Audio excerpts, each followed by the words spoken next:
All right.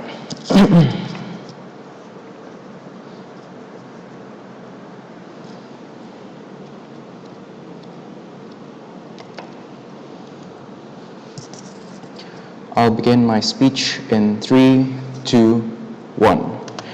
Ladies and gentlemen of the jury, we need to understand that government's positions is based on a false premise on animal rights. This is why we believe that in our speech, we not only believe in the moral and just ways of meat consumption and meat production, but we will also outline how the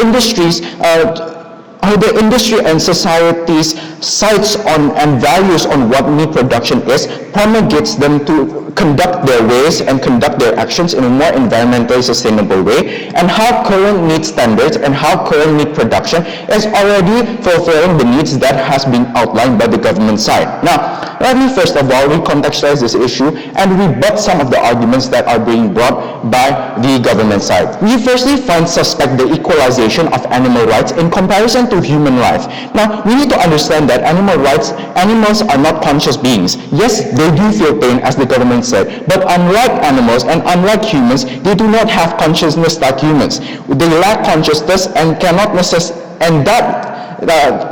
necessitate them to be equalized with these humans.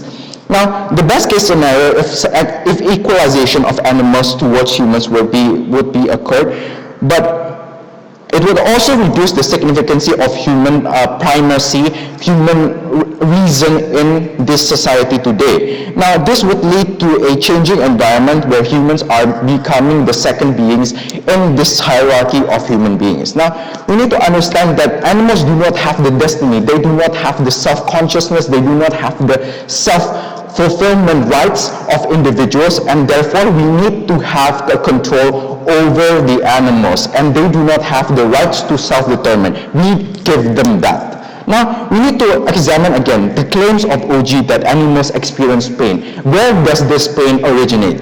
Now, current industry practice already promote a painless death of animals. Why do I say this? Because industries need efficiency and not efficient. And if the deaths were to occur in an inefficient way, this would like killing slowly. This would not only increase the time they would need to process these animals, but it would also lead, if the animals were screaming, would also lead to a detrimental to mental health of workers. That is why the current status quo of industries is that they kill the animal as fast as possible by hitting them in the head. Therefore, these animals do not have the time to process the pain that OG says that will occur in their characterization of the status quo.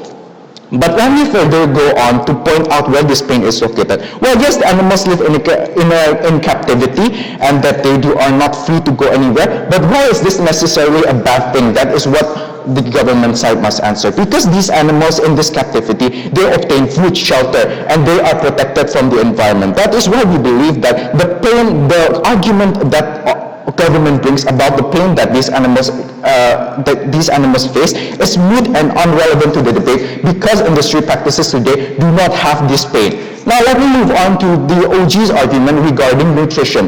Now, we already noticed that nutrition has that OG side already notices that if meat consumption were to decrease, that means that vitamins and minerals that were previously consumed and obtained by meat would not be obtained in their status quo. However, what the government side has not brought about is how they would replace these vitamins and minerals according to their mechanization of the issue. Now, let's take the best case scenario of meat industry shutdown. Now, that would also mean that wheat, corn, and these supplies that were meant to feed the meat industry would then lead the companies that were producing this wheat and corn to sell them to companies that produce processed foods like potato chips and sugary cereals. This would negate the benefit of reduced cholesterol from the meat consumption, and instead it would increase in the cholesterol. It would increase cholesterol because individuals would be consuming more and more processed goods because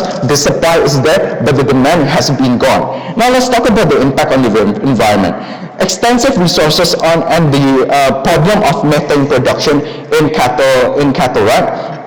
We need to acknowledge that the resources, that the industry itself has already become more sustainable in recent years into following of SDG programs and so on and so forth. And we believe that the environment in OG case would not only, but the OG case has not clearly outlined how their mechanisms would lead to less deforestation. Because if an increased production in plants were to occur, this deforestation would still occur, right? Now let's move on to religious and cultural context. Yes, we acknowledge that cultures can change, but the position of OG is a position of developed countries and a position of neo-colonialism. Why is that? Because these developed countries rely on meat to provide the real calories of individuals that often do not have enough food to sustain their daily caloric intake.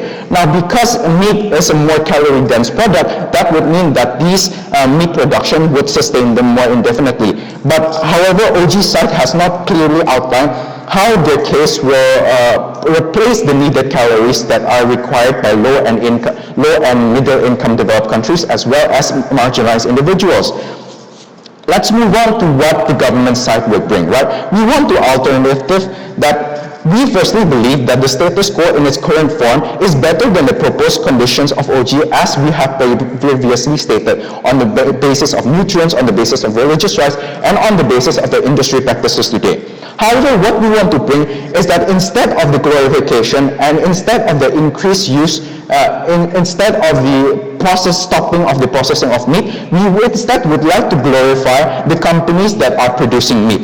Why is this? Because companies follow the demand and supply of the economy itself. They are profit-oriented companies, and they would not produce as much as the market would intake them to produce. So it is a matter of the individuals who are consuming these products. However, we also would like to negate the effects of the government side who say that meat production, people will gorge themselves on meat. The majority of people do not gorge themselves on meat, but are occasional consumers of meat, right? We believe that to be so. However, we would also like to give subsidies. Thirdly, we would like also give subsidies towards companies for them to become more environmentally sustainable. We believe that if we give these companies incentive to become more sustainable, they will produce these goods in a more sustainable way that OG has also outlined. Thank you. Propose.